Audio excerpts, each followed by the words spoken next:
I will now call to order the March 30, 2022 North Clackamas Parks and Recreation District Board of Directors. Gary, would you please call the roll? Yes, thank you, Chair Smith. First, our staff support this evening: Shannon Bays, Clerk to the Board; Stephen Madcore and Jeffrey Munns, County Counsel; Mike Bork, the Director of the North Clackamas Parks and Recreation District; and from our Public and Government Affairs team, Rich Marvin and Garrett Teague with helping with the recording. I'm Gary Schmidt, the District Administrator. Roll call: Director Savas. Here. Director Fisher. Here. Director Schrader. Here. Director Shull will be joining the meeting momentarily. He is at a Metro Regional meeting right now. Chair Smith. Here. Well, good evening, everyone. I'm excited to convene this meeting. Quite a few folks have joined us tonight and have shown interest. We are holding this meeting virtually and we will strive to end around 8 p.m. It has been over 2 years since the NCPRD Board of Directors held a separate board meeting. We will hold these meetings quarterly throughout the rest of the year in order to conduct the county business about this Parks District and allow public testimony and an exchange of ideas from the people in the community. I am hoping that we can do that in person with a hybrid feature, so the people who can't make it in the evening can call in. The next one will be in June, and we will announce the date soon. I want to clarify for the record that this board is not making any decisions tonight about the proposed Oak Lodge Library or Concord project. We don't even make decisions about the library, as this is a Park District Board meeting. We will spend some time, maybe the first hour, doing the board business, as you can see from the agenda that's posted online. And then we will hear directly from the public in the second hour. The general public comment will be taken as indicated on the agenda. The public is welcome to sign up to testify. Registration for public comment via Zoom is available online. We will prompt you regarding how to do that when the time is right. I would like to remind all participants, including staff, all elected officials, and members of the public, that Robert's Rules of Orders will be followed during this meeting. We welcome your opinions and look forward to your polite participation. Gary, would you introduce the first item, please? Yes, thank you, Chair Smith. We have several board discussion items in a row, and I'll introduce them one at a time. The first is an overview video of the North Clackamas Parks and Recreation District and what the district does in support of the members of the district. Shannon, we have a short video to share with the directors, commissioners. Would you please cue up the video, Shannon?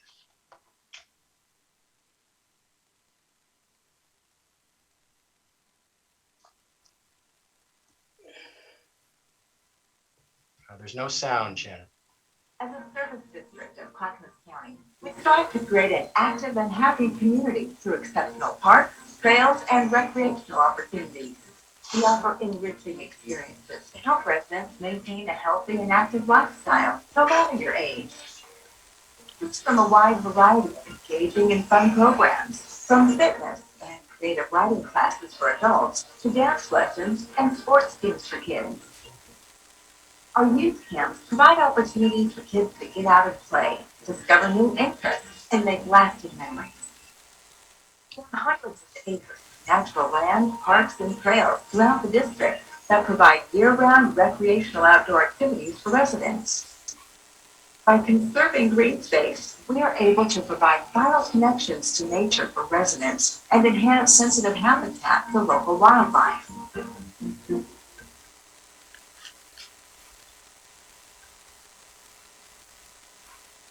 Welcome everyone of all abilities to participate in programs and foster an inclusive and connected community. We're committed to increasing access to recreation through equitable opportunities and our scholarship program. Our North Clackamas Aquatic Park features 6 pools, 3 water slides, and Oregon's largest wave pool. In addition to providing water-based fun, more Oregonians learn to swim here than at any other single facility. Special events are offered throughout the year, bringing people from all walks of life together for fun experiences, strengthening bonds within the community.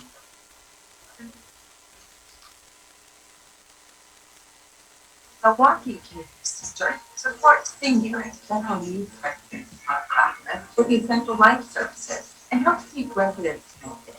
We do this with essential programs like Meals on Wheels, which delivers more than 70,000 meals each year to homebound older adults with the help of dedicated volunteers. We are proud of the work we do and to be part of such a vibrant community.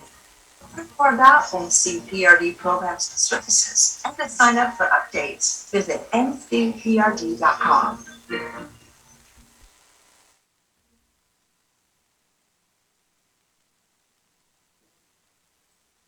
What a great video.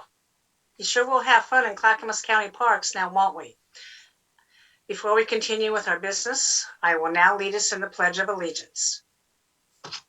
I pledge allegiance to the flag of the United States of America and to the republic for which it stands, one nation, under God, indivisible, with liberty and justice for all. Thank you. Gary, what's up next? Thank you, Chair Smith. Next is in alignment with the video, a quick recap, a year in review of the North Clackamas Parks and Recreation District. Mike Bork is the director of the North Clackamas Parks and Recreation District. Mike, would you please share the year in review with our commissioners? Yes, thank you, Chair and Gary, and good evening, directors.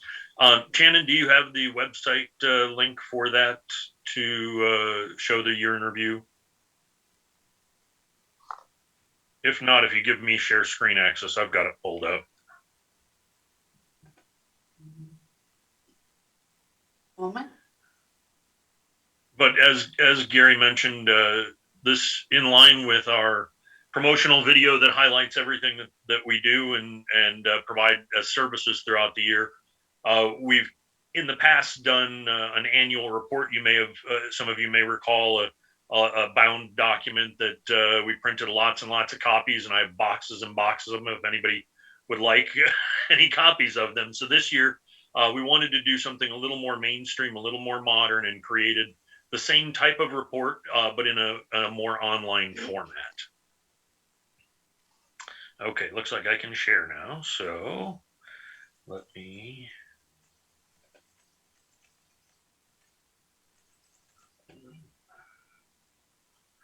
It's not. Apologies, it's not. Here we go. I think I've got it.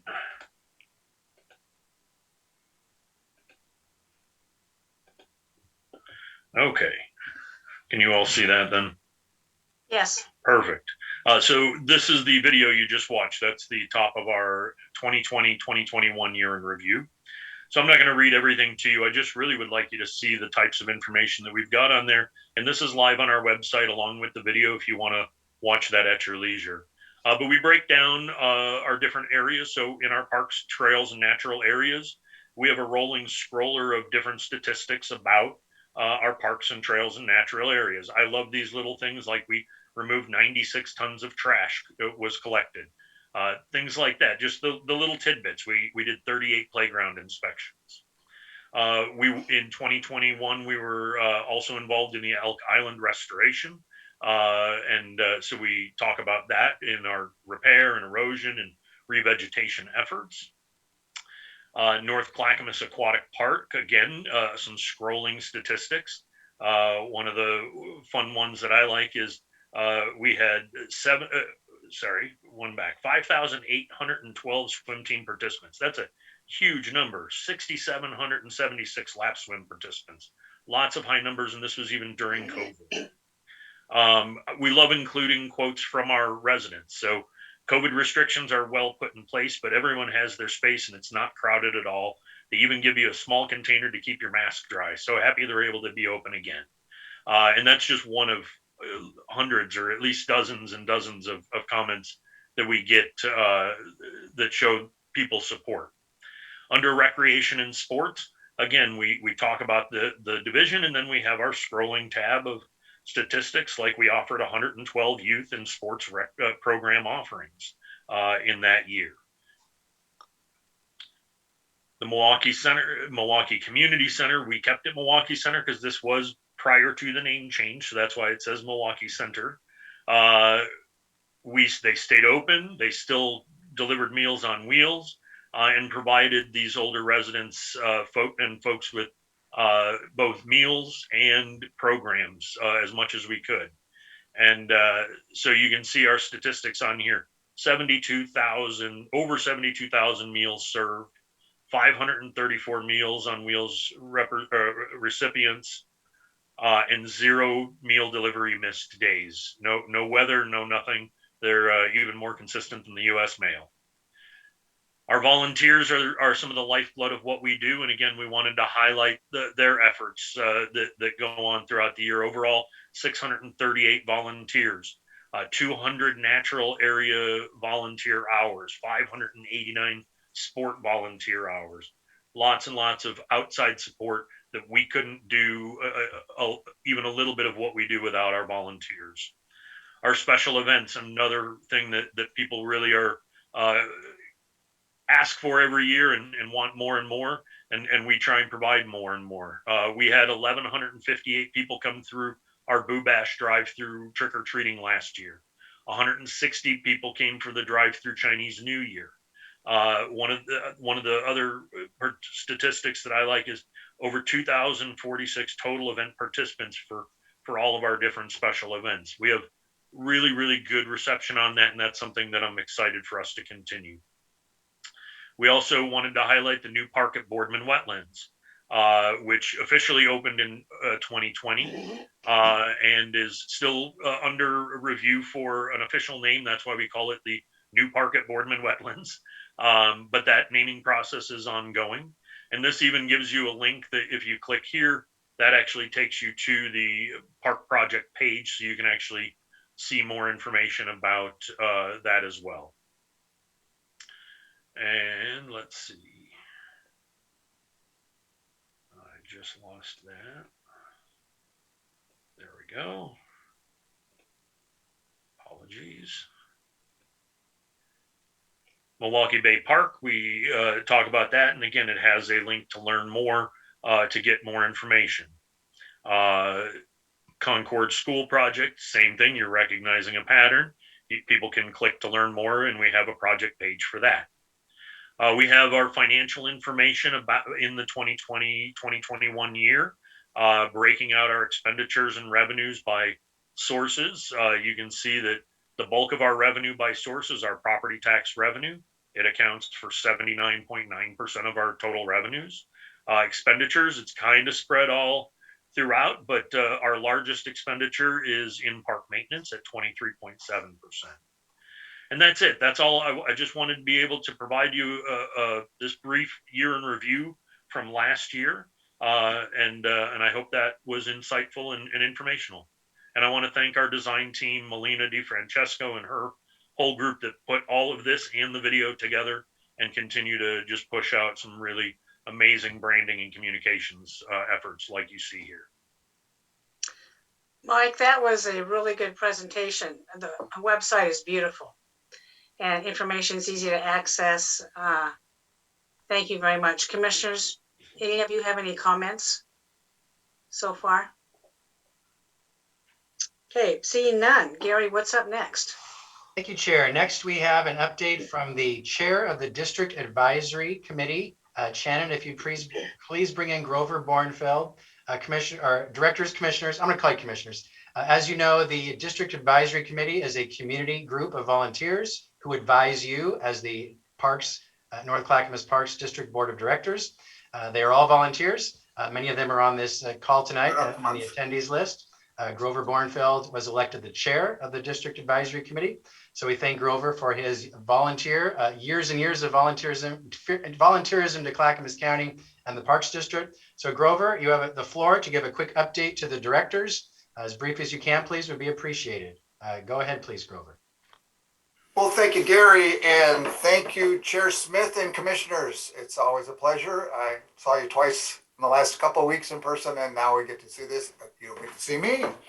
So I actually wanted to start with, I've been involved in this for a long time. The purpose of NCPRD came from the comprehensive plan, speaking of park deficiencies, and they specifically, it's still in there, speaks of the deficiencies in North Clackamas parks, particularly unincorporated, and particularly for neighborhood parks and community parks in the unincorporated area. So what happened way back then was that in the Clackamas County Planning Department ran a program that set up the creation of NCPRD.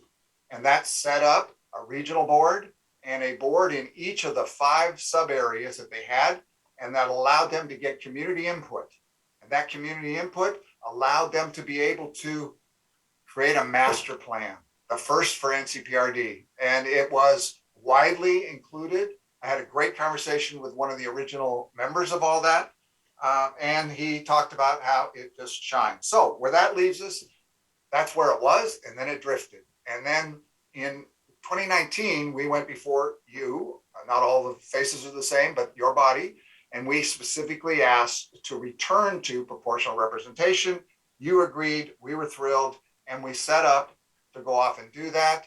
The district advisory board, with Happy Valley still included, set up the bylaws that are currently approved by y'all and we're using. So those bylaws allowed us to then launch into another thing appointed by y'all, is a task force of volunteers. And those volunteers work to, as the directions that you gave us, to specifically come up with a method in compliance with the existing bylaws, the new ones, and a process to allow for further growth of the connection between the unincorporated areas, which is the 4 new sub areas, and the regional, which is we call the district advisory committee. And so we did that. So we had incredible success by working with PGA. They were awesome. NCPRD staff were awesome, and dozens of volunteers. So what we did was we had 2 town halls because we were in COVID affects this, and we were able to have nominating committees in each of the 4 sub areas, work with the candidates, have discussion, and elect the 4 sub areas or 8 representatives from each area. They each had their own 2. So that allowed us to move forward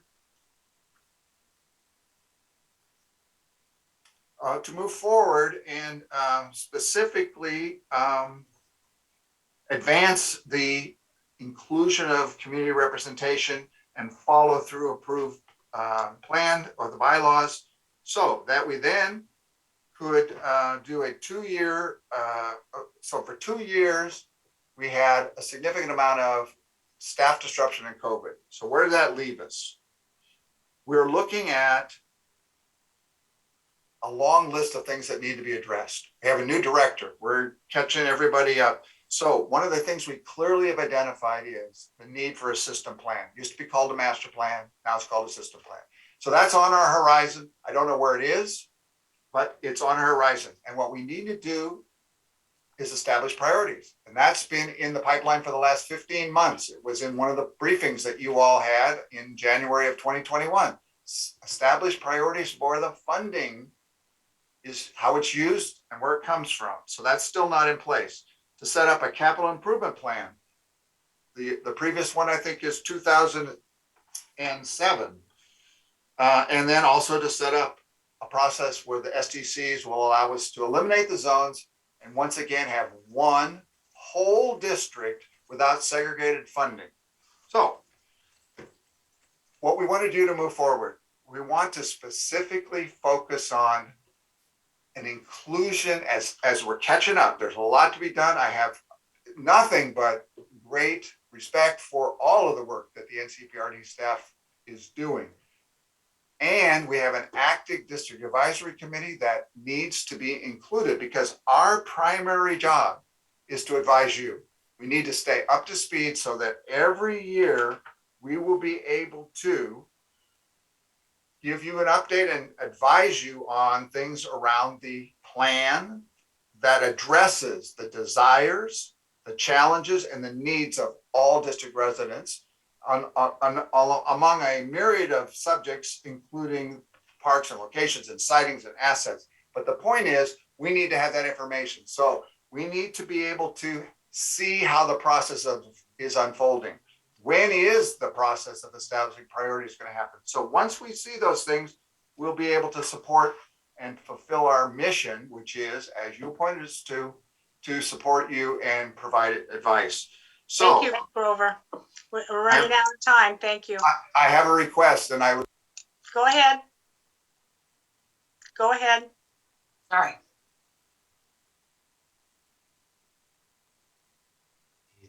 He's muted, Shannon. To support us in this process of growing the community involvement, because without that community involvement, we'll never be able to do what's been talked about all along and move this to being an independent district. Because you're going to take the people there's 83,000 people in the unincorporated area. And so our request is that you allow us to keep that representation as following the bylaws to be able to elect our representatives. Thank you very much. Thank you, Grover. I don't see any changes in what you just mentioned. I hope you don't think that we are going to change that. As a matter of fact, this board meeting will now be going to quarterly, so you have more of an opportunity, all citizens in the area have more of an opportunity to come before your board, your directors, and discuss items in a more friendly way than Zoom, and that's why I want to go to in-person meetings. Any other commissioners with comments or questions regarding Grover Bornfield's testimony tonight? Sure, Chair. I'd just like to add, I just want to, thank all the citizen members that worked on the new bylaws and on the new process, and all the people that participated, and Grover and others that took a lead role in that. So they put a lot of time, a lot of effort. And as I interpreted what's to be on the agenda tonight helps accommodate that. It was confusing when I read it, but I've gotten some clarification from the administrator. We'll talk about that a little bit later. But I do want to, again, extend my thanks to all the people that got us where we are, and Grover for your leadership on the DAC. So thank you. Yes, Paul, good statement there. Anybody else wish to make a comment now? Thank you, Grover. Appreciate your work. Gary, what's up next? Thank you, Chair Smith. Next, Commissioner Savas? No, all right. There are several quick updates staff would like to provide you, commissioners. These are meant for just updates only. And so I will introduce Mike to give quick updates, and then we'll answer any questions you may have. First is a quick update on system development charges methodology and our staff work on that based on board direction. Mike, please go ahead. Yes, and Shannon, do you have that slide deck to bring up?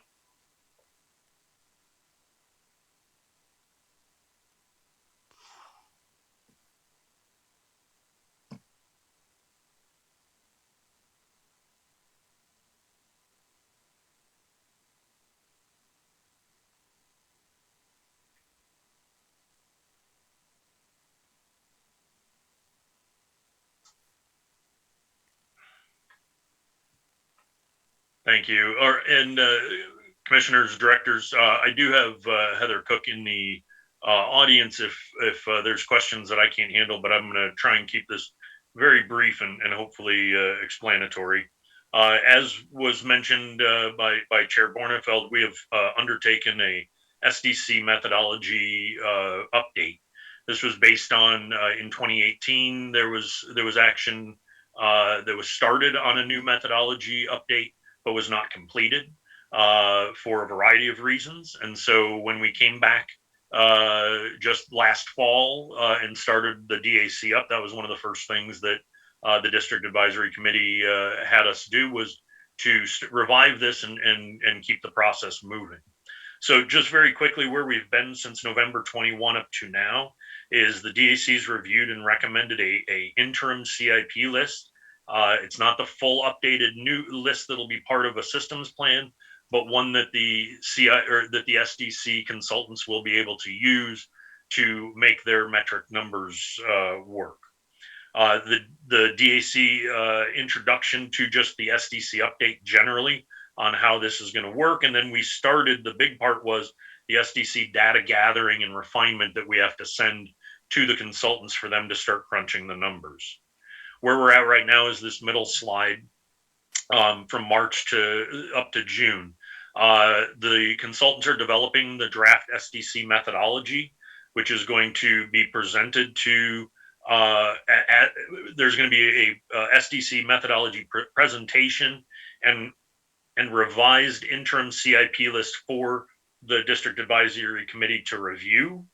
And then after they've reviewed and hopefully made a recommendation, they'll present a final SDC methodology and interim CIP list to the NCPRD board for recommendation overall.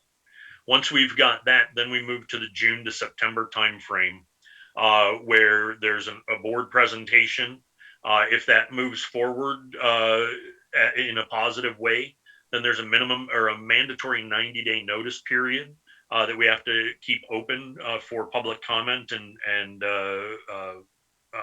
testimony. And then it would go to the board for adoption after that 90-day period and any information or any follow-up from there. So we're anticipating, barring any delays, September of this year, we would have a new methodology to cover. I think the chair spoke about it. What we are looking at to take up the work from before is a levelized or a no zone, non-zonal methodology. So we're in the midst of it. We're waiting to hear back from our consultants, and you all will be involved in this process as well. That's all. That's the end of my report for that. Thank you, Mike. Interesting stuff. Any comments or questions from commissioners? See none. Gary, what's up next? Okay, thank you, Chair. Next is an update on Milwaukee Bay Park funding. And Mike and I will both present this. Mike, if you'll give a general overview of the numbers first, and then I will talk about the funding agreement between the City of Milwaukee and the Parks District. So if you'll start, please, Mike. Sure. Yeah. As you all recall, we've discussed this in other meetings before, that the board has adopted or approved the overall construction IGA with the City of Milwaukee, between City of Milwaukee and NCPRD. There was a funding agreement that was part of that, and the major part of the funding agreement was the City of Milwaukee wanting a commitment from NCPRD for a minimum of $5.6 million towards the project.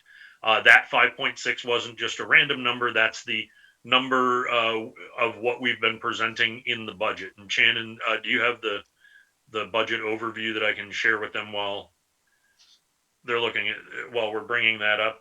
You want the project funding slide? Yes, the project funding slide, sorry. So the $5.6 million is the third, fourth, and fifth line on this project funding. The $9.6 million should be familiar to everybody. That's the number we've been using for a while.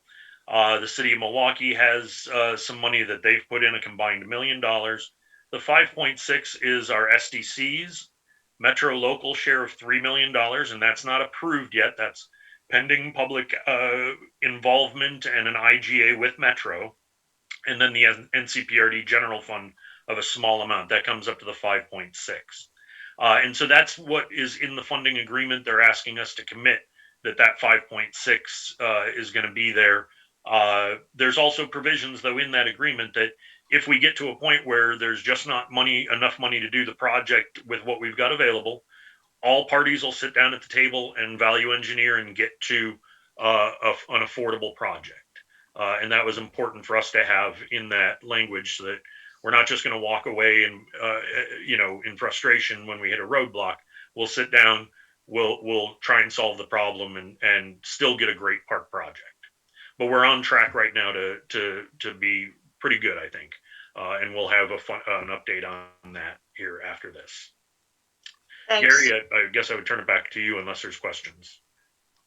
Go ahead, Gary. Yeah, so the next part of this is a funding agreement, a funding intergovernmental agreement between the City of Milwaukee and the North Clackamas Parks and Recreation District. We have several IGAs with the City of Milwaukee as a valued partner in the Parks District. The City of Milwaukee was here at the creation of the Parks District 32 years ago, and we respect and value our partners at the City of Milwaukee, and it's part of business that we do, that we have intergovernmental agreements between bodies. There is something called the Master Intergovernmental Agreement that was created 32 years ago. It has been revised over time, but it is due for an update, and it has not been updated recently. So that is something that is still pending. And then for specific construction of parks, facilities, we do have intergovernmental agreements, in this case with the city of Milwaukee. It's a normal course of business.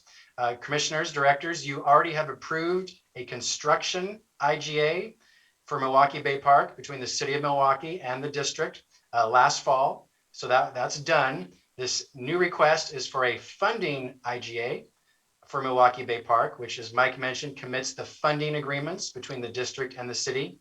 The city of Milwaukee has approved that. The district board has not approved that yet. It is not meant to be approved tonight unless you choose to do that. It's in your packet, what the funding IGA looks like. But we still have the master IGA to work on as well. So there's multiple IGAs in the works. So that really is the update for you tonight. Happy to answer your questions about the funding for the Milwaukee Bay Park in its entirety, or the specific funding agreement that is still needed, that action is still needed on. Thank you. Thanks, Gary and Mike. Before I entertain a motion from anybody, I'm going to open it up to commissioner comments. And Commissioner Savas, I see your hand is up. Yeah, thank you, Gary, for laying out those agreements. And I know this has been confusing for a number of people trying to understand what we're really trying to get accomplished here. It was recommended by legal counsel a couple of 3 years ago that we update the master IGA, because what we learned through the Happy Valley process was, and through some court actions and some decisions by some judges, that we had some inconsistencies in the master IGA, and also there's been added land, or Elk Rock Island, for example, and other facilities have been added to the district, I believe. I'm not sure how that's going to work out, but we've been trying to get some traction with the master IGA, but that's been for some reason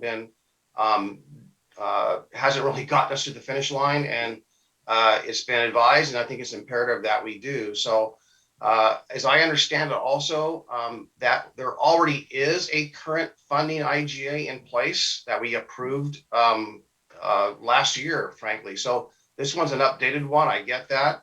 I'm all for that. I don't have any problems with that, but I do think we need to tie it to, or have some kind of a commitment that we complete the master IGA so that all these agreements align with one another. That's the key thing here. So there is a motion I'm happy to make. Unless anyone else has a comment first, I'm happy to make the motion. Paul, I'll ask for comments, and then I'll ask you for a motion. Any other commissioners wish to speak on this topic? Commissioner Savas. Yeah, Chair, I move to approve the Milwaukee Bay Park funding intergovernmental agreement, and add language that this agreement will only take effect after the master intergovernmental agreement between the city of Milwaukee and the North Clackamas Parks and Recreation District is revised and approved. Do I hear a second? Martha seconds. Commissioner Savas has made a motion, and Commissioner Schrader has seconded that motion. Commissioner Fisher, your hand's up. Yeah, thank you, Chair Smith. I'll be a no vote on this, only because I don't think we need to qualify the approval. I oppose qualifying it. I think we can move forward. I trust our staff to work on each agreement and not make one conditioned on the other. I know for certain we all support moving forward with Milwaukee Bay Park, and I think we can do that by approving what we had expected to approve months ago. Thank you. Commissioners, any more comments? Seeing none, Shannon, please take the poll. Commissioner Schrader, You're on mute, Martha. I need you to, there you go. Thank you. Commissioner Fisher, No. Commissioner Savas, Aye. Chair Smith. Aye, motion passes 3-1. Thank you very much, commissioners. Gary, what's up next? Right, thank you, Chair. Next, finally, is an update on the Concord project. So Mike, I'll kick this off and I'll introduce Mike. So commissioners, you know this, but the quick history, several years ago, I forget how many years ago, the North Clackamas School District and the North Clackamas Parks and Recreation District made an agreement that, among other things, the district would obtain the former Concord grade school in the Oak Grove area. to be used as a future community center. And since that time, we've had multiple community groups, task force that have worked on what should the future of the Concord School look like. And also there were discussions about the future of the Oak Lodge, Oak Grove Library. And thanks to the work of our many, many community volunteers over many years, a recommendation was made to build the future Oak Lodge, Oak Grove Library on the same site as the Concord School, to attach the two buildings, to have both a community center and a library. Our staff worked on what the funding scenarios would look like for that project, brought that forward to the community and to the prior board of directors and board of county commissioners, and things seem to be all full steam ahead. And then, of course, COVID hit, and certainly cost escalations occurred, but also we had some change in staff and leadership here at Clackamas County in the district. Mike Bork came on board. I hired Mike, and I'm grateful for Mike's leadership.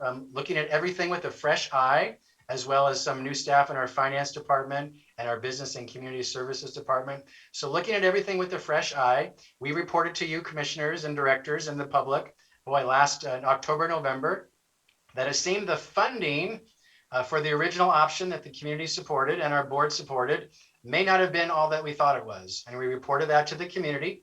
And it has caused quite a stir with the community, rightfully so. But we have engaged the community since November, the Concord Task Force, the Library Task Force, the District Advisory Committee, to advise you directors, commissioners, what should the future of the Concord School and the library look like. The district is not bankrupt. We are not in financial straits. There is money in the district.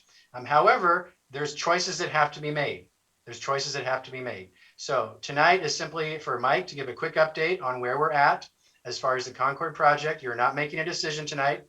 We're waiting to get final input from the community, but we'll come back to you, commissioners, directors, later in April, if you're ready, or May, to finalize some decisions on the Concord School and the Oak Lodge Library. Now, again, you're not here to talk about libraries tonight. You're the Parks District. So with that, Mike, I teed it up for you. Please go into any more detail. Thank you, Gary.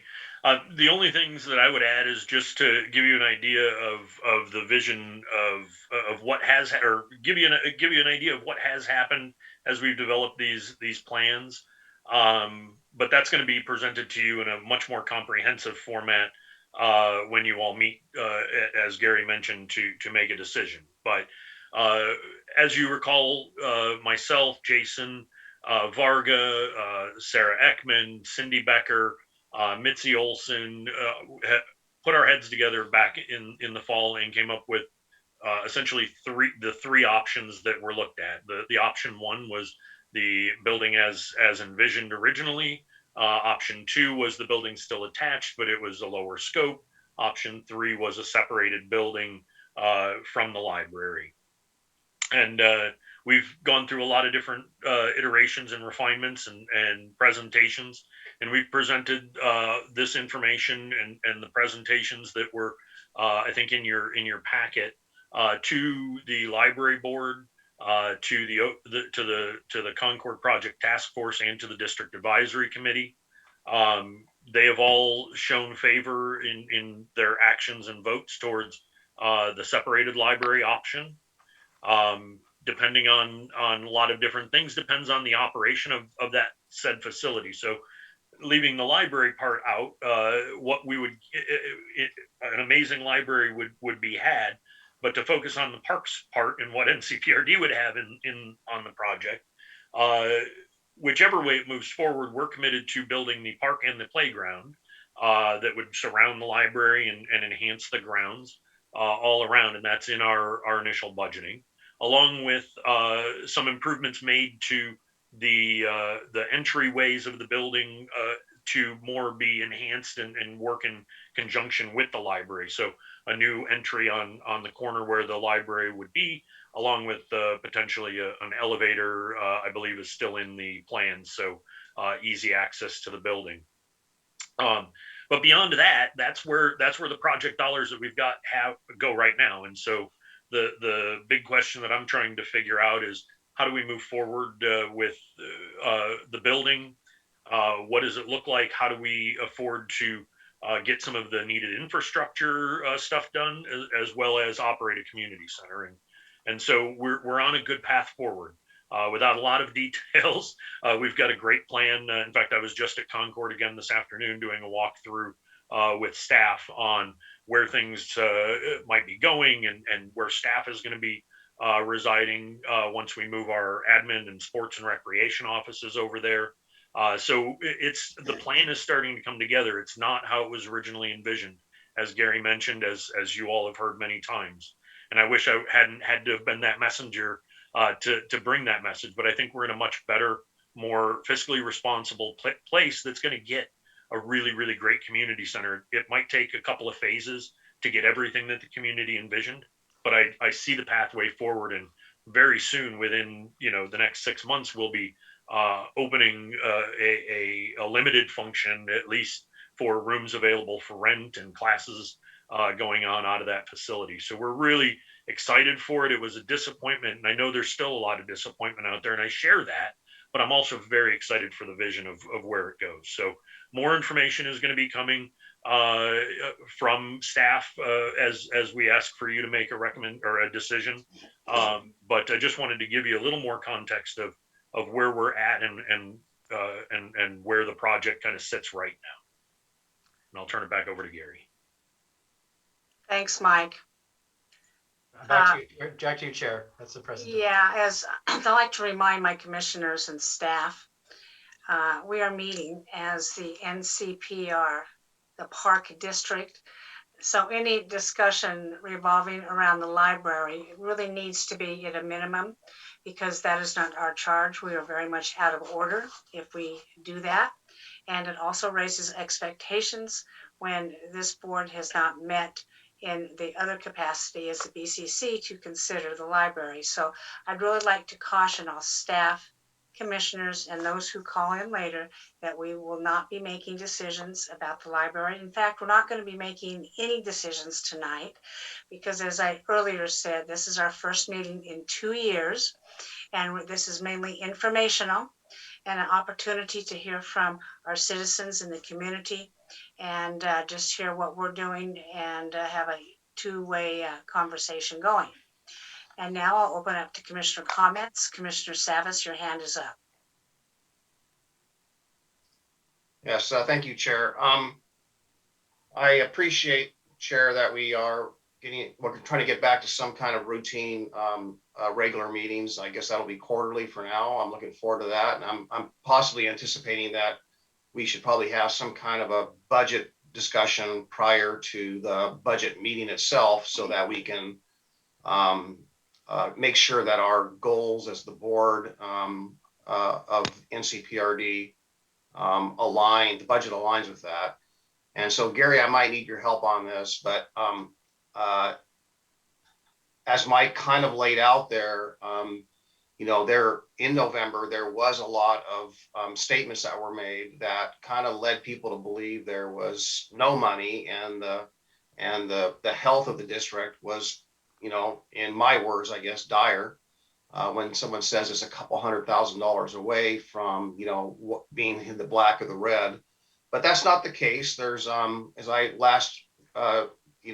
Mike presented to us, there looks to be, a pretty good amount of money, easily meets our reserves and contingency policy. So there's resources there.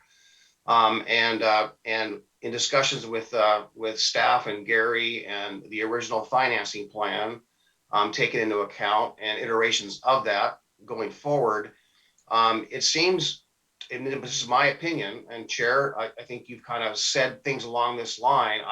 I think it's wise for us to make sure that we don't have any stranded investments.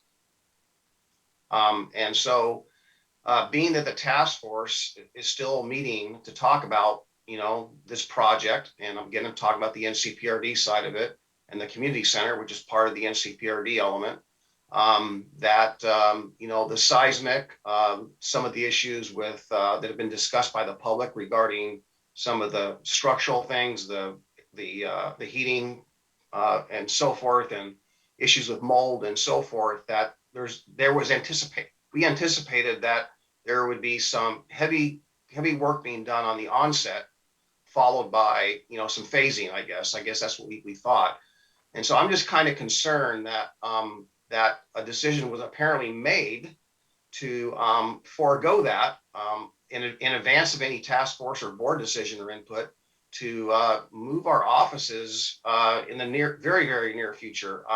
I was surprised by that. So I guess I need an explanation why, if the task force decision and the funding is possibly there to do a first phase, including some seismic work, which would be pretty significant, why would we be moving our staff in and painting the building when we know, or possibly there's a good chance that we might have a first phase where there'll be a lot of heavy work? So that would equate to not only a large expenditure, but a much larger expenditure to move staff out of the building. So it seems to me that that's a significant financial decision and a strategic one. So I guess I need some explanation with that. Okay, let's let staff answer that, Paul. I'll do it. So yes, that is true that some NCPRD staff, not all of them, some of them are planning on moving into the Concord school. The district owns the building. We already own the building. We're already paying for that building. There are minimal costs with heating and security and all of that. So that's already occurring. So commissioners, this is on me. So you can hold me responsible as part of my operational authority as county administrator and district administrator. I often move staff, locations, offices. I don't consult with you because the county code doesn't require that. So I authorized Mike to go ahead and move his staff into Concord. It's a minimal cost. It's actually less cost than what he currently uses his staff to occupy county buildings. But if you'd like to overturn me, you certainly could do that and take that as a vote. But that's just a course of operational duties I do with staff. There are concerns. There might be mold in the building. We're checking that out right now to see what is true and what is not. If that is true, obviously we won't move staff in there. But this is sort of a course of business of operational work. But if you're concerned, commissioners, I'm happy to direct Mike otherwise. But this is on me. I'm the one who told him to do that. Well, this is not the first time we've heard about moving staff in. I think we've heard about it at least 2 other times before at a BCC meeting when we switched hats to the NCPR district. I mean, this is nothing new to me. I don't think just moving some staff in and using a facility that we're already paying for is such a bad thing. We have not made any plans. We have not approved of any plans yet going forward on this. So I don't have a problem with that. 2 commissioners have their hands up. Commissioner Schrader. You're on, there you go. Yeah, so Mike, what would be additional benefits of staff moving there? It seems that it's not a bad idea to have folks in the building who will be there regularly, since they are already heating it and kind of taking care of it. Is there any other benefits you can tell us about? But even in terms of programming, it seems as if that might be beneficial. Sure. Yeah. No, and I'll try and be brief. I see a lot of benefits. The first one is to go on what you mentioned by having staff in the building.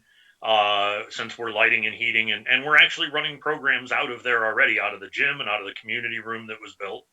It allows us to expand our program. So for instance, we're looking at daytime pickleball because we're going to have staff in the offices working. And so there's always a demand for pickleball courts. That's something that's not currently offered.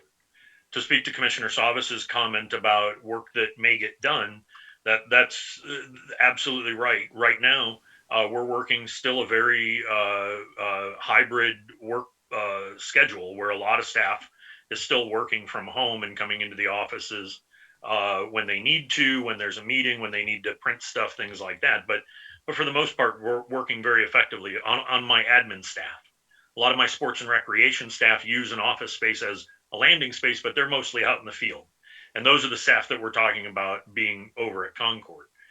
The biggest benefit that I would speak to is the fact that right now my entire administrative offices, and no disrespect to the county at all, but the county offices are not within my district. So my offices are not within the North Clackamas Parks and Rec district, and this brings them over to there. And the final benefit is pure cost savings. When I was trying to put together a good budget for this upcoming year, we spend about $110,000 between rent and maintenance and other things to stay in the county offices. and I don't pay any rent on the building that I already own in light and heat to be over in Concord. So when construction does wind up happening, we can go to a more virtual format, or we also have identified Stringfield House over at Stringfield Park as a secondary location that we're going to be getting Wi-Fi connected so that we can work there as an alternate location if and when in the future, when in the future the work happens. We're just not sure how invasive it would be to our operations to run. And increased programs and the others that you had talked about, definitely I see as benefits to us being over there and just getting more of that sense of community ownership of the facility once we start offering rentals and special events and programs and classes more robustly there. So I think that kind of thank you, Mike. We have another commissioner with their hand up. Commissioner Savas, you're up. I just want to follow again, just repeat my concern about we haven't even made a decision yet. It almost seems to, there's also seems to be a presumption that we're not going to move forward with Concord in the near future with seismic improvements, and we're going to put a coat of paint on it, move people in, and then prior to that. So it just seems that there's a presumption made that seems to be, in I won't say contrary, but possibly in effect contrary to the work and the millions of dollars. I'm going to repeat that, the millions of dollars that have been spent with this task force planning for the Concord project in its entirety. So it just seems premature and not necessarily wise if the decision is to move forward sometime sooner. Thank you, Commissioner Savas. Move everyone in and then move everyone back out. Commissioner Savas, you've made your point several times tonight. I believe it's within the purview of our administrator and our Parks District Manager to do what they just did. With that in mind, Gary, we're going to move on to the next item. Okay, next are two quick, hopefully, action items for your decision tonight, Commissioners. First, approval of the revised Milwaukee Community Center Advisory Board bylaws. There was a staff report in your packet. Mike, would you please give a quick introduction? Yes, just very briefly, the Milwaukee Community Center Advisory Board has made two changes to their bylaws, or are requesting two changes. The first is to incorporate the new name. Instead of the Milwaukee Center, it's the Milwaukee Community Center, and reflect that.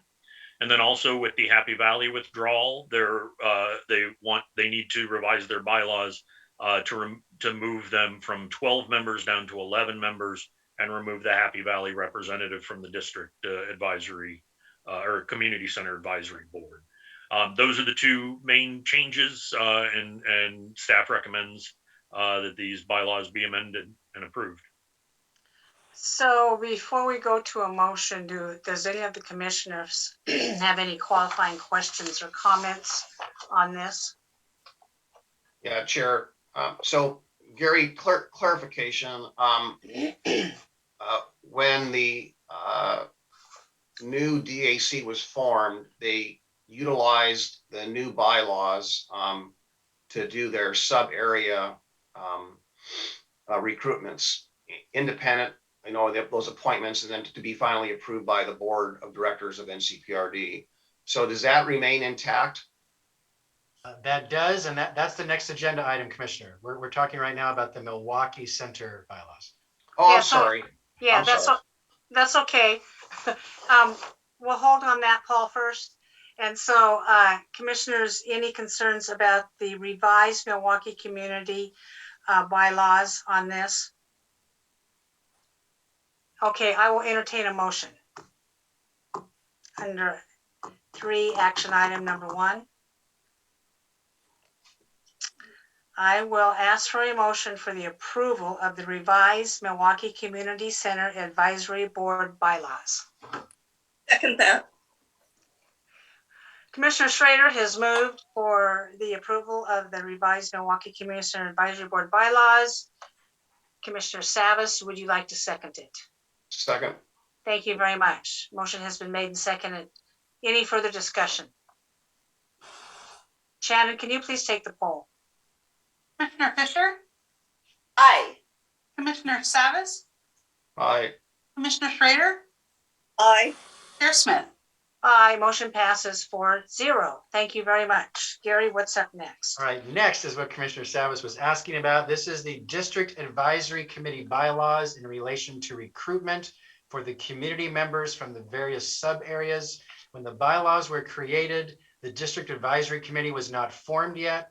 And working with our community partners, Grover, among others, had proposed a robust process to engage these sub areas as far as a community-led, community-driven recruitment process where those community members would form caucuses. We did it all on Zoom because we were in the pandemic. We had Zoom meetings with caucuses where the sub areas of the community, while the county did our recruitment support as we normally do, we let it be a community-led driven process where they would interview candidates, make a recommendation within their sub areas, which then came to the full District Advisory Committee and the Board of County Commissioners.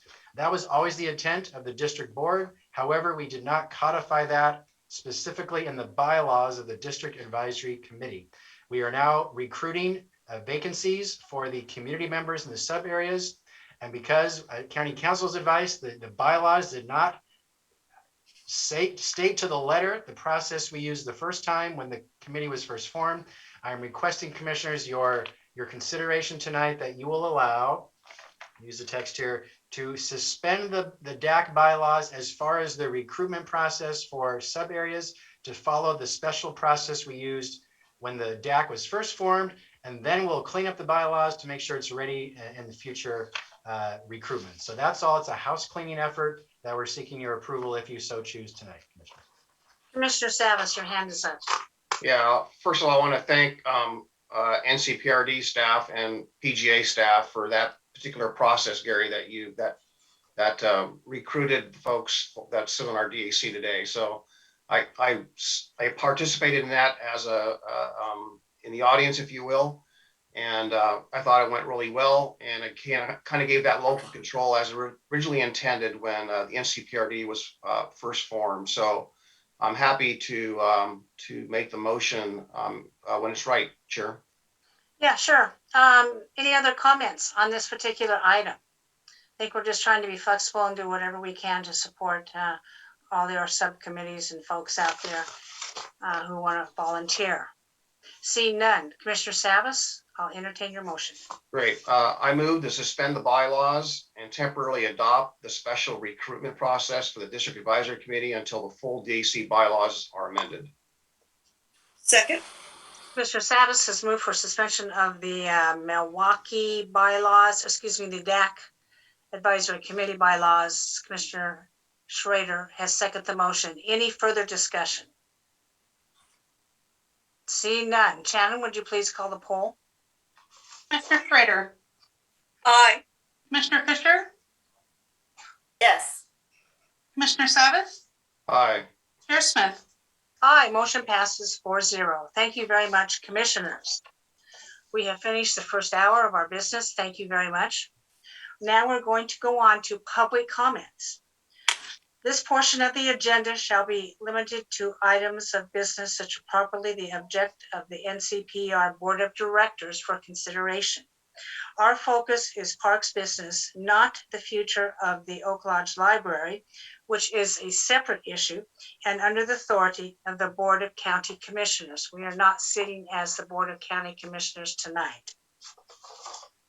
As a reminder, you can email submissions for public communication at bcc@clackamas.us, and these will be accepted as part of the public record. However, we will not be reading them at this time due to time constraints. I will now open the meeting for testimony. Everybody is online. Shannon, how many people have registered? We have 7 registered that are currently online. Okay, thank you. We will go for 3 minutes each. Shannon, would you please moderate this portion of the meeting? Thank you, Chair. I do have that list of registered participants. If anyone is on Zoom but did not have a chance to register ahead of time and would like to testify, please select the raise hand feature and I will call on the registered participants first and then the raised hands in the order they were received. First up is Linda Newman. Linda, please unmute yourself, state your name and area of residence, and you have 3 minutes. Linda Newman, and I'm a Jennings Lodge member, and I perhaps am speaking out of order because I was only interested in supporting the starting of the library structure, and it sounds as if that should be tabled for another meeting. Am I correct in that? Yes, Linda, and I understand people's passion for the library, and I appreciate that, but this is a NCPR Parks District Board meeting. Is there anything you would like to say about the parks? Nothing specifically. You all know that Jennings Lodge is desperately short of them, so I'll leave it at that. Thank you. Well, thank you. You can always send comments via email. Look forward to seeing you, Linda. Shannon, who's up next? Next up is Richard Nippon. Richard, please unmute yourself, state your name and residence. You have 3 minutes. Hi, my name is Richard Nippon.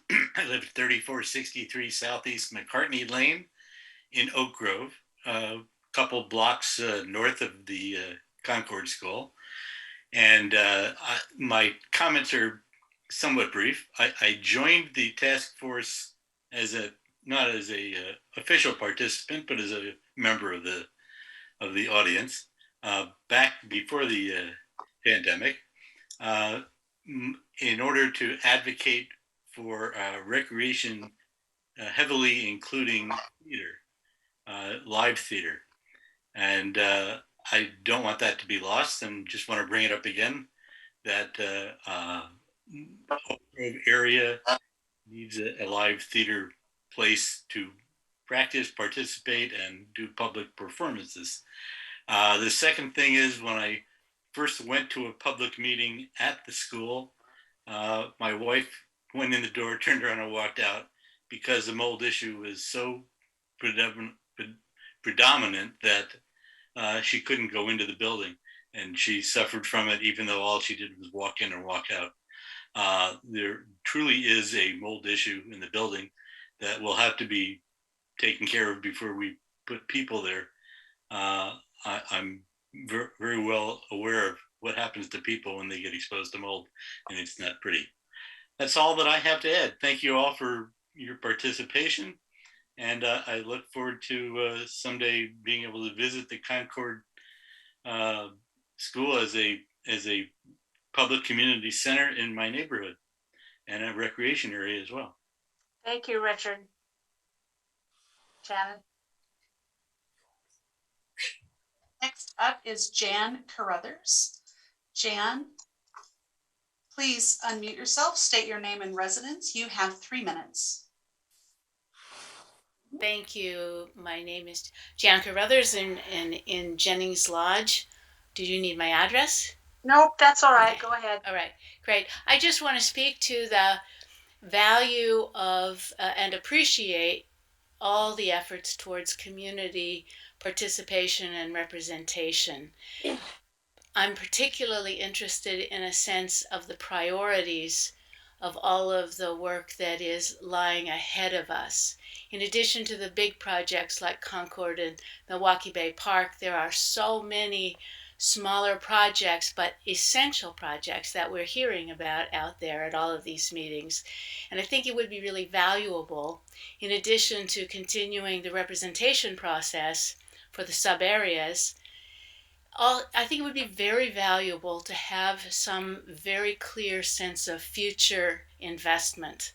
In other words, the Justice property, the River Villa. There's so many projects that need to be addressed. And if people knew when they're charted to happen, I think that would be very powerful in terms of increasing people's faith, support, and eventual voting for more money. That's what I have to say. Thanks. Interesting take. Thank you. Shannon. Next up is Anata Blackmar. Anata, please unmute yourself, state your name and area of residence. You have 3 minutes. Good evening. My name is Anata Blackmar. I live in Oak Grove.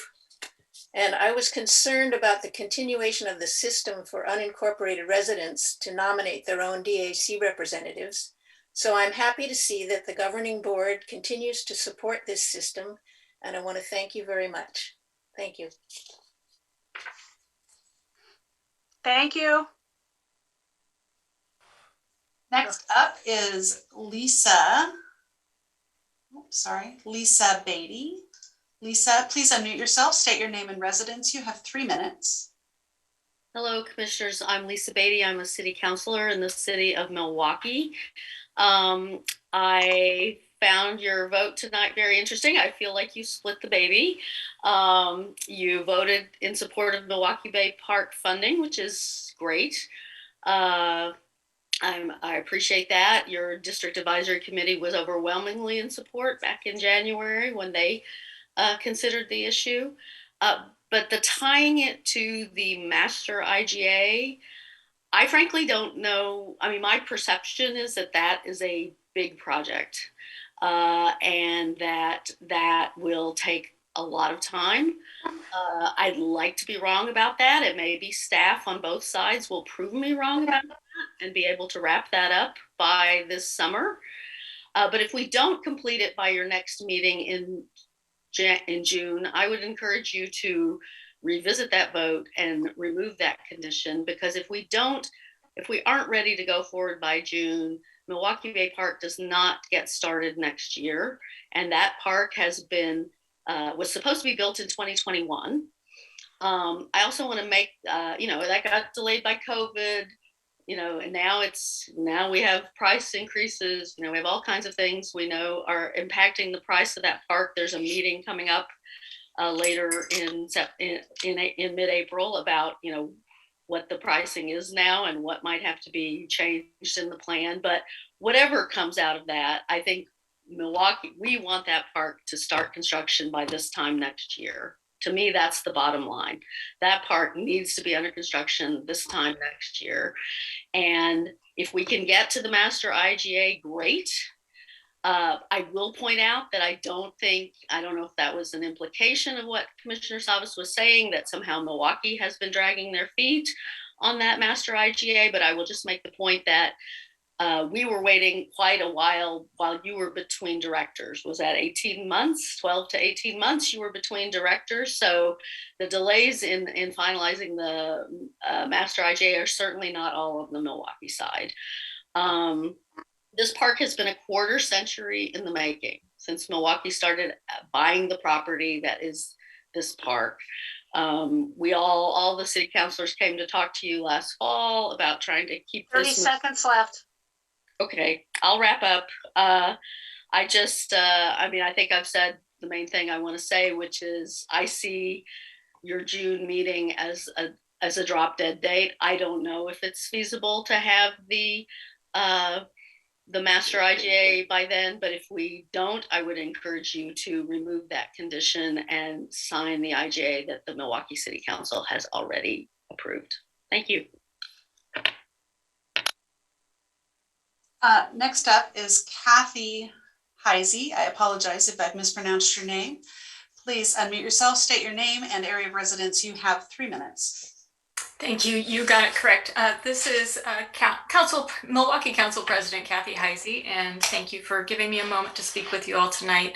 I will follow up on Councilor Beatty's comments and just remind you that we have consistently showed up as partners with you on this. And I got to be blunt, that vote felt like a slap in the face. I don't know what it is that Milwaukee needs to do to demonstrate to the NCPRD board that we are not Happy Valley. And it's just very disappointing to be hearing on one hand we're partners, acknowledgement of the long history of collaboration, the part where Milwaukee was one of the first partners in creating NCPRD, that we've been partners all along. And here we are trying for years to get it together to build what will be a regional asset that will serve unincorporated residents of the NCPRD and Milwaukee residents. That happens to be in Milwaukee because that's where we've got some river frontage. But this is an amenity that will serve the entire community. And we continue to be treated like we can't be trusted. And I'm sorry if that comes across as harsh, but I just have to be very blunt about that. And I hope this changes. I know this park is important to many of you, but It's important to us too, and I hope we can get this done in a timely fashion.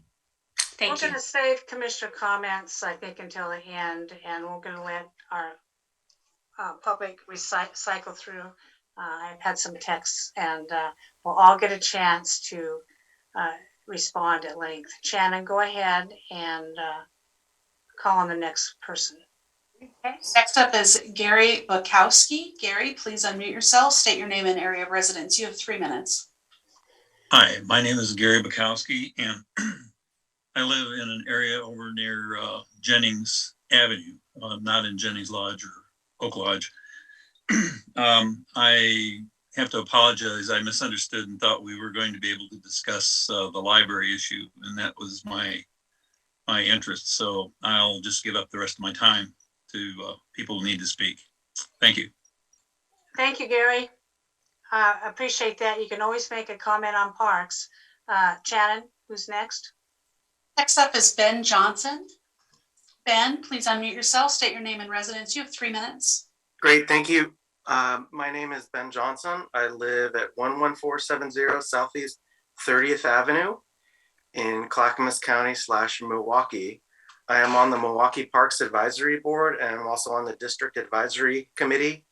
And I know how much both our NCPRD District Advisory Committee, I know how much our committee that represents the entire district is interested in seeing Milwaukee Bay Park move forward, as well as the citizens of Milwaukee, as well as people even outside of our district. What we have here is one of the greatest parks or possibilities along the Willamette River. It's not just about Milwaukee, it's about this entire area, and having people get to the water and enjoy the water and enjoy this natural resource. It's not just about Milwaukee, it's about our district.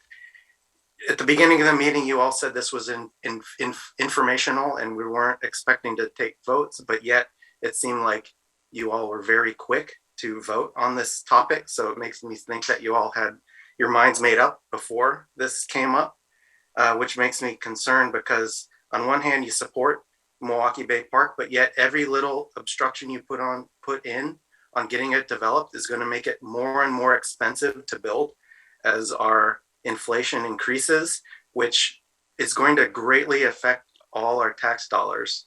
So I really hope that you all are motivated to get this park built as much as your citizens are, and not the folks just in Milwaukee, but across the entire district, because everybody wants to get this park built.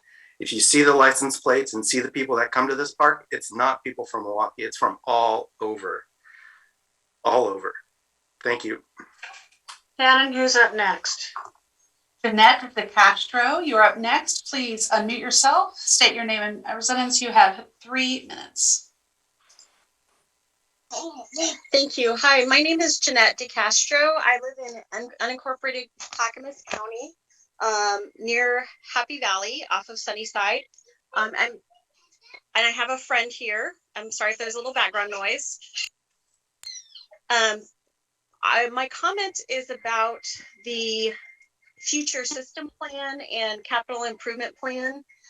It's my understanding that that's one of the items in the year in review that's it's in progress. And I just wanted to ask, is there going to be an opportunity for the public to comment on those and provide feedback? I do remember reading the capital improvement project, and I felt that there was a lot of opportunity to inject climate goals and walkability, and also include equity in terms of access to parks that's not just by driving.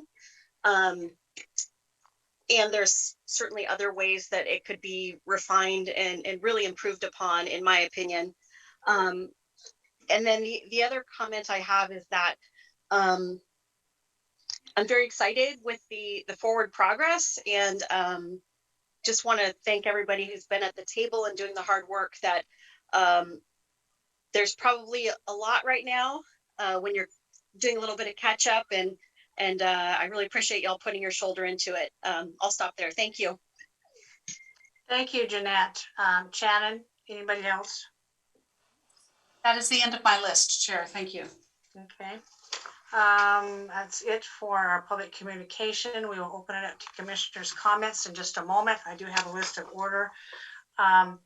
Gary, is there anything you would like to say in closing about tonight's meeting? Yes, thank you, Chair. I just want to thank all of our staff in the North Clackamas Parks and Recreation District for their diligent work every day to serve the customers of the district, but also all the public who enjoys our parks. You don't have to live in the district to enjoy a park facility in the North Clackamas Parks District. Thank you to the District Advisory Committee for your work. Thank you to you, Board of Directors, for your willingness to meet tonight and now to meet quarterly. So things are going well in the district, and it's an honor to serve you. That is my report. Thank you, Chair. Thank you, Gary. Communications. Commissioner Savas, you're up. Yes, thank you, Chair. I don't know if there is the confusion here is a matter of history or it's a matter of communication or possibly both. I think it's important to know that over the years, multiple years, that there have been efforts to make progress on the master IGA with the city of Milwaukee that were elements that were not related to Happy Valley. And even back when we wanted to make those changes, did not really depend or would change with or without Happy Valley's involvement or attachment to the district. In December in 2019, when the board of directors and the city of Happy Valley, separated, and that was approved. It was again initiated again for the master IGA that effort be moved forward. When Elk Rock Island became annexed to the city of Milwaukee, efforts were then also made to make traction on the master IGA. So it has been years. I've been here during that period of time, and I can say as witness, we have tried to get traction on that. Last July, when I had a conversation with the mayor and subsequent meetings with the mayor and the city manager of Milwaukee and Administrator Schmidt and our legal counsel, we again mentioned and said we need to get traction on that master IGA. There's no reason that I'm aware of whereby these delays or not getting any movement on the master IGA are, been explained to me.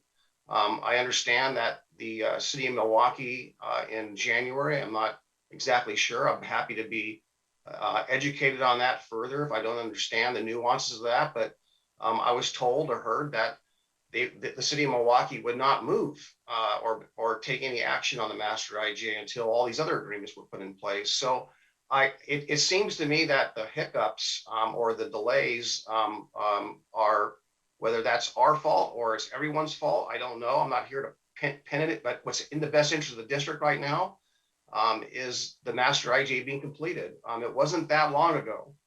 And this is a very important statement to make. And I say this with respect. It was not that long ago when the prior chair of this commission, the prior chair of NCPRD had shared Milwaukee's interest in detaching themselves or separating from the district.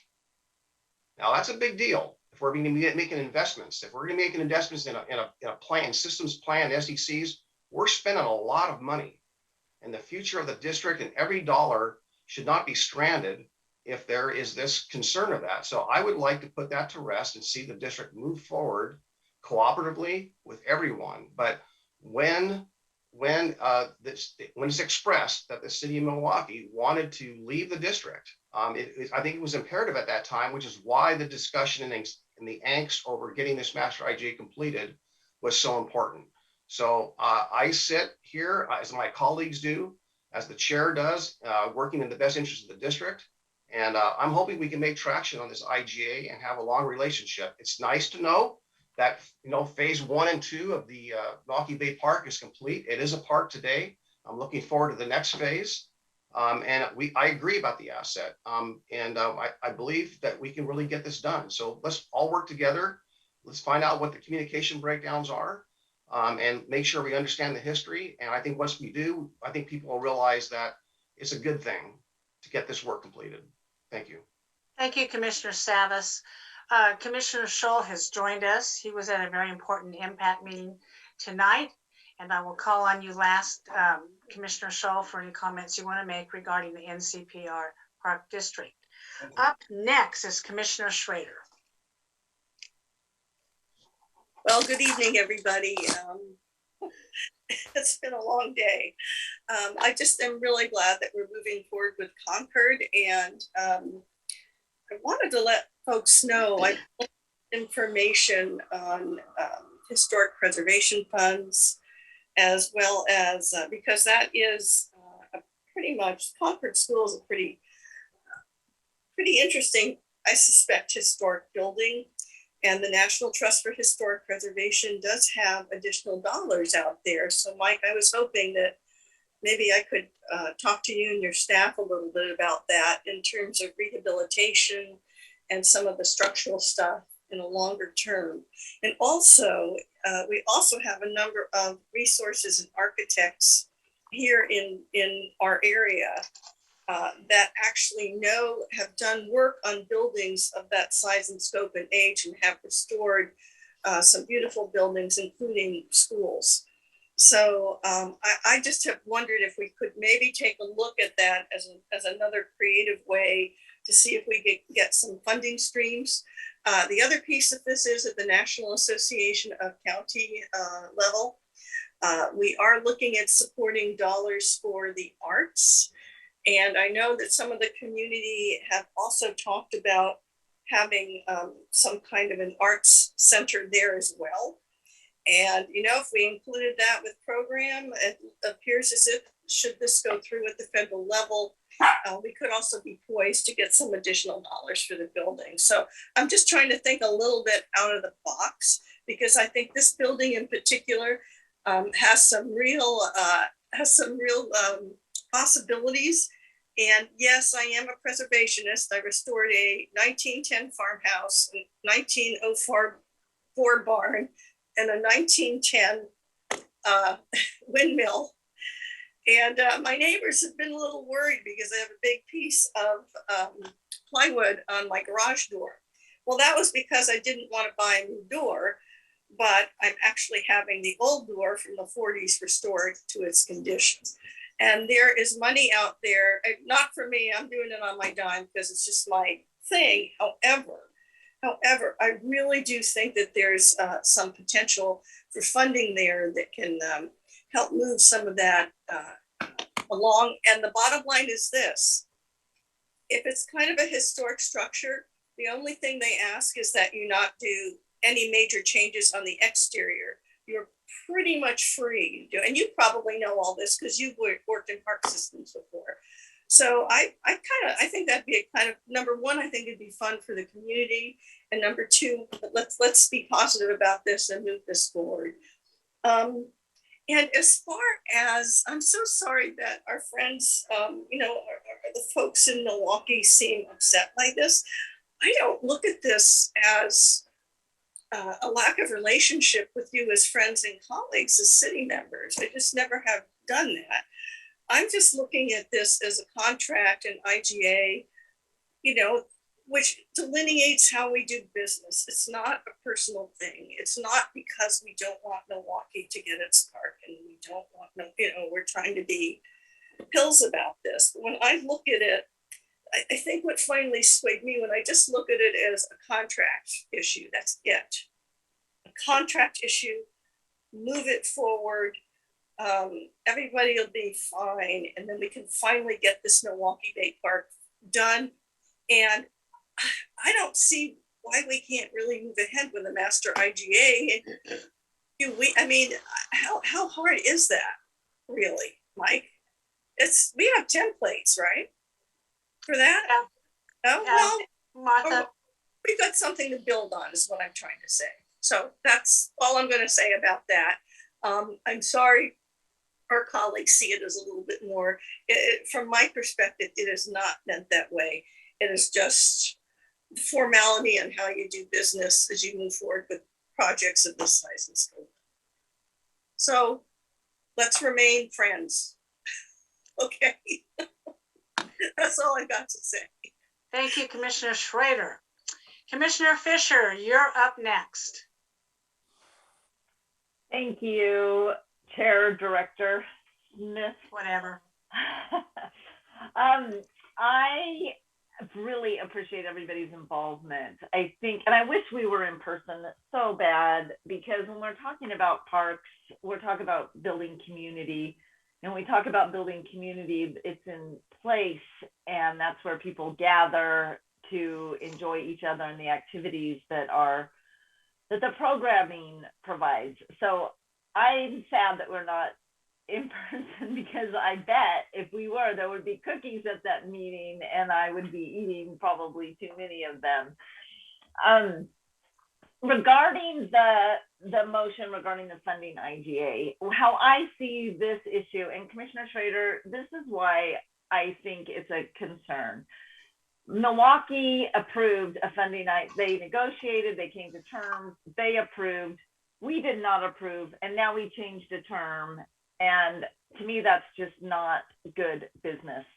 I am absolutely certain from all my communications, and we heard it tonight, and that the community wants this park. It's a regional asset. It's for everyone. I've talked to many people in the unincorporated area, very excited for Milwaukee Bay Park to be finished. So I don't see the need to overcomplicate and make it more challenging. I see these as different things. A master IGA should take the time necessary to be done correctly. We are recovering from a pandemic that was very challenging to operate government, to operate parks districts, to even operate any of our services during the pandemic for this parks district. So that was the reason for my no vote. I'm disappointed that we didn't have more of a dialogue about it. I wasn't expecting, I would have expected more conversation about really what the concern is. And the concern is, well, if we don't put everything in place, then Milwaukee could leave the Parks District, and that would be terrible for the Parks District. But I think the way that we proceed as the Board of Directors for the Parks District lays the groundwork and builds the relationship and builds the camaraderie for us to be working together. I don't like it. I'm disappointed that we went that way, but that's the will of the board. There was 3 votes saying that we are going to make this contingent, and that is so. I will, of course, support my colleague's decision in doing that. Appreciate Commissioner or Director communication so that we can explain where we're at and how we see things. I am very excited for moving forward, and I will be doing everything I can out front, behind the scenes, with our community, and talking to my advisors. And you all know who you are that are on the participant list here as the attendees, to continue realizing the amazing opportunities that are right within our grasp. So thank you, Director Smith. You know, whatever, it gets confusing, I know. I know. Yes, so Director Commissioner Fisher, thank you for your comments. And now I will call on Director Commissioner Shaw. Yes, thank you. Good evening. I apologize for not being able to attend this meeting tonight. The impact meeting went over an hour. I'll tell you about that in the morning. Mr. Bork, I read your documentation this morning. I have some questions for you. Tomorrow, I'd like to look at the video from this meeting. And I'll get back to you with comments when I do that. Thank you very much. Thank you, Commissioner Shaw. Well, I'd like to thank everybody for attending tonight, all the participants and attendees that I see in our Zoom link. Our next meeting will be around the end of June. It will be in person. Hybrid will be available. So we're going to have to find a location that can accommodate both of those. Staff will be busy doing that. Like I say, I think personal communication is very important. I think it's a time that we can get to know each other. There's a lot of people that I haven't met who are volunteering on these park districts. Since I became chair, we've basically been in a lockdown. The fact that we're moving forward, I look at as a positive sign. You know, a lot of people can spend a lot of their time complaining about what happened in the past. and this wasn't done and this wasn't done, but you can't change the past. So the only positive actions that we can take is to listen to the people and move forward. We are still in the budget process of finalizing final numbers for this Parks District. And once we do that, this board will have a better idea on how and when we move forward and the type of structure and what the park is going to look like. I have been very adamant in that we build what we can afford and what is acceptable to most people. I am not opposed to sending this out to a vote, because I believe we hear from a very, very small segment of proponents who want this situation, and whom we don't hear from, and this is normal in any type of situation. We have not heard from a majority of the voters in this area at all about this situation. And in my quest to hear from all people, I believe that's important. And I believe my commissioners do too. We took some actions tonight. I am glad that we were able to make decisions and move forward cohesively as directors of a park district. Some people won't like those, but the people who called in and expressed shock and surprised are really not shocked and surprised at all. And you know exactly why we took the action that we did tonight. And I'm sure conversations will be ensuing in the next couple of days and weeks on that. Commissioners, public, thank you for participating. And this meeting is adjourned.